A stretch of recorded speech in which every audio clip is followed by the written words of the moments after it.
బేతాళ కథలు. విధివంచితుడు. పట్టువదలని విక్రమార్కుడు చెట్టు వద్దకు తిరిగి వెళ్ళి చెట్టుపై నుంచి శవాన్ని దించి భుజాన వేసుకొని ఎప్పటిలాగే మౌనంగా శ్మశానం కేసి నడవసాగాడు. అప్పుడు శవంలోని బేతాళుడు, రాజా, నువ్వు ఎన్ని ప్రయత్నాలు చేసినా విధి నిర్ణయించిన విధంగానే చివరకు జరుగుతుంది. అందుకు నిదర్శనంగా నీకు దృఢోద్యముడి వింత కథ చెబుతాను విను అంటూ బేతాళుడు ఇలా చెప్పసాగాడు. సింధూ నది తీరాన బ్రహ్మస్థలి అనే గ్రామంలో వేదశర్మ అనే బ్రాహ్మణుడుండేవాడు. ఆయనకు 4 వేదాలు తెలుసును. ఆయన వద్ద ఒక శిష్యుడుండేవాడు. ఆయన వేదాధ్యయనంలో అంతులేని పరిశ్రమ చేసి దృఢోద్యముడు అనే పేరు సంపాదించుకున్నాడు. దృఢోద్యముడి తిండికి బట్టకు అయ్యే ఖర్చులు భరించినవాడు తమోభేదకుడు అనే గృహస్థు. దృఢోద్యముడు భిన్నతమసుడు అనే ఆయన ఇంట ఉండేవాడు. ఈ విధంగా దృఢోద్యముడు అమిత దీక్షతో అధ్యయనం చేసి 10 ఏళ్లలో 4 వేదాలు అభ్యసించాడు. ఒకరోజు రాత్రి భిన్నతమసుడు దృఢోద్యముడితో మాట్లాడుతూ, నాకు ఈ విశాలమైన ఇల్లే కాక విస్తారమైన ఆవుల మందలు, గేదెల మందలు, పొలాలు, బానిసలు, స్త్రీ జనము, రక్షకులు కూడా ఉన్నారు. నేను ఎంతో పాండిత్యం సంపాదించి ఉండి కూడా జన్మతః కర్షకుణ్ణి కావటం చేత నా జ్ఞానాన్ని ఉపయోగపరచలేకపోయాను. ఇప్పుడు వృద్ధాప్యం వచ్చేసింది.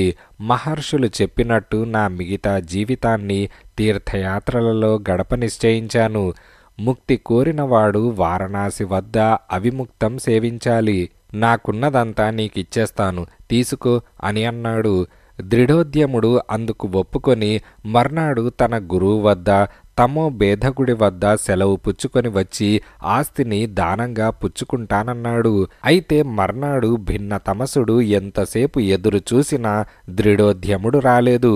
మధ్యాహ్నం కూడా అయ్యేసరికి భిన్నతమసుడు అతన్ని వెతుక్కుంటూ వెళ్ళి అతను తమోభేదకుడి ఇంటి ముందు తారట్లాడుతూ ఉండటం చూశాడు.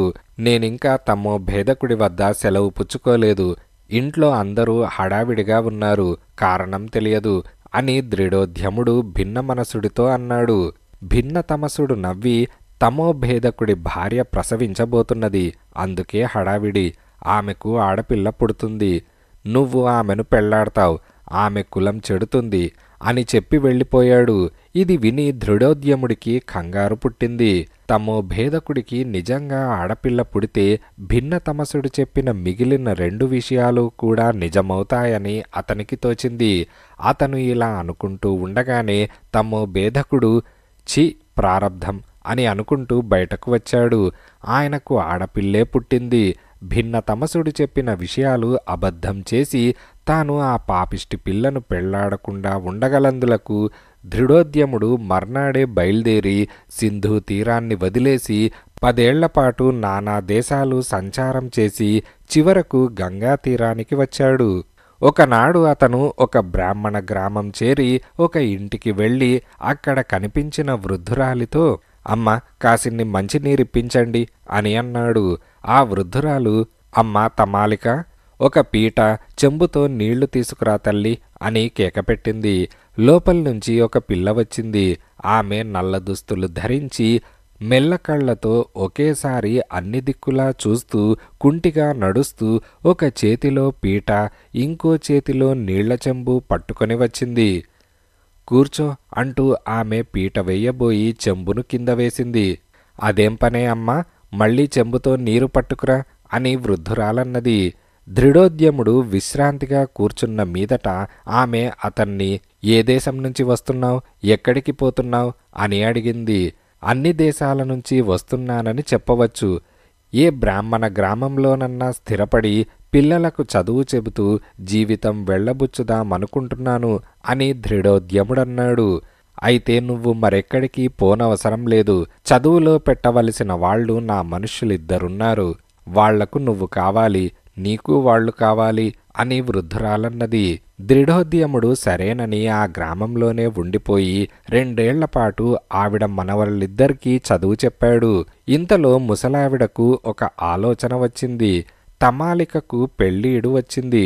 ఆమెను దృఢోద్యముడికే ఇచ్చి చేస్తే సరిపోతుంది. దృఢోద్యముడు కొంచెం ఆలోచించి ఈ పెళ్లికి ఒప్పుకున్నాడు. ఎక్కడో పడమటి సముద్ర తీరాన ఉన్న తమో భేదకుడి పాపిష్టి కూతురుతో పెళ్లి తప్పించుకోవటానికి ఇదే మంచి మార్గమని కనపడింది. అందుచేత అతను తమాలికను పెళ్లాడేశాడు. ఇలా 1 సంవత్సరం గడిచింది. ఒకరోజు తెల్లవారుఝామున తమాలిక లేవటం చూసి దృఢోద్యముడు తమాలికను, మీ ఇంటి పెద్ద ఎవరు? ఆ ముసలావిడ నీకేమవుతుంది? నా దగ్గర చదువుకునే కుర్రవాళ్ళెవరు అని అడిగాడు. తమాలిక గట్టిగా నిట్టూర్చి తన చరిత్ర ఇలా చెప్పింది. ఈ ముసలావిడ భర్త సంపన్నుడు, దానశీలుడు. వాళ్లకు 1 కూతురుండేది. ఆమెను తండ్రి తన శిష్యుడికే ఇచ్చి చేశాడు. పెళ్లి కాక పూర్వం ఎంతో వినయంగా ఉండిన ఆ శిష్యుడు అల్లుడయ్యాక అత్తమామల పట్ల కర్కోటకుడిగా తయారయ్యాడు. తర్వాత అతను తన బావమరిదితో తగాదా పెట్టుకొని సింధు ప్రాంతానికి వెళ్ళిపోయాడు. అక్కడ అతను బ్రహ్మస్థలి అనే గ్రామంలో నివాసం ఏర్పాటు చేసుకొని వైదిక కర్మలు జరిపిస్తూ వచ్చాడు. కొంతకాలానికి అతనికి 1 పాపిష్టి కూతురు, యముల వాళ్లలాంటి 2 కవల కొడుకులు పుట్టారు. నేనే ఆ కూతుర్ని. నీ శిష్యులైన తొర్రిమూతి పిల్లలు నా తమ్ముళ్ళు. మాకు మా అమ్మా నాన్న బాగా తెలీదు. నదికి వరదలు వచ్చి సింధు దేశం జలమయమైనప్పుడు చిన్న పిల్లలుగా ఉన్న మమ్మల్ని మా అమ్మమ్మ దగ్గరకు పంపేశారు. ఈ విషయం వినగానే దృఢోద్యముడి గుండెలో బాణం తగిలినట్టయింది. భిన్నతమసుడి 2వ జోస్యం కూడా నిజమైంది. కనీసం 3వదైనా అబద్ధం చేద్దామని దృఢోద్యముడు కాశీకి బయలుదేరాడు. పుణ్యతీర్థాలు సేవించి జీవితమంతా పుణ్యం సంపాదించటానికి అతను నిశ్చయించుకున్నాడు. 12 ఏళ్ల అనంతరం అతను కాశీ చేరవస్తూ ఉండగా 1 మహాపాశుపతుడు పుర్రెలమాల ధరించి తాగి తూలుతూ రావటం అతనికి కనిపించింది. అతని వెనకగా 1 కాపాల్ని తాను కూడా తప్పతాగి పాములాగా మెలికలు తిరుగుతూ నడుస్తున్నది. చింత నిప్పుల్లాగా ఉన్న ఆమె కళ్ళు మెల్లకళ్ళు. కాపాలిని, త్వరగారా, అవిముక్తంలో ధూపకాలం మించిపోకూడదు. మహాశివుణ్ణి హం హం అని అర్చించి మద్యం తాగాలి అని పాశుపతుడు కాపాలినిని తొందర చేస్తున్నాడు. ఇంతలో ఆ స్త్రీ దృఢోద్యముణ్ణి చూసి తన భర్తగా గుర్తించి కెవ్వున అరిచి అతని కాళ్ల మీద పడిపోయింది. చుట్టూ జనం మూగారు. తమాలిక తన భర్తతో, నీ వేదాధ్యయనమేమైంది? నిత్యాగ్నిహోత్రం ఏమైంది? పితృతర్పణాలు ఏమయ్యాయి? నన్ను విడిచిపెట్టేసి నేను చెడిపోవటానికి కారకుడవయ్యావు అని నిందించింది. చుట్టూ చేరిన వారిలో బ్రాహ్మణులు దృఢోద్యముణ్ణి ప్రశ్నించి తమాలిక ఆరోపణలు నిజమని గ్రహించి, నువ్వు పాశుపతుడి వెంట ఉంటావా, భర్త దగ్గరకు వస్తావా అని అడిగారు. ఆమె భర్త దగ్గరకే పోతానన్నది. అప్పుడు బ్రాహ్మణులు దృఢోద్యముడితో, ఈమె పతనం కావటానికి కారకుడివి నువ్వే. ప్రాయశ్చిత్తాలు మేం చెబుతాం. ఈమెను నువ్వు భార్యగా స్వీకరించవలసిందే అని అన్నారు. దృఢోద్యముడు అలాగే చేశాడు.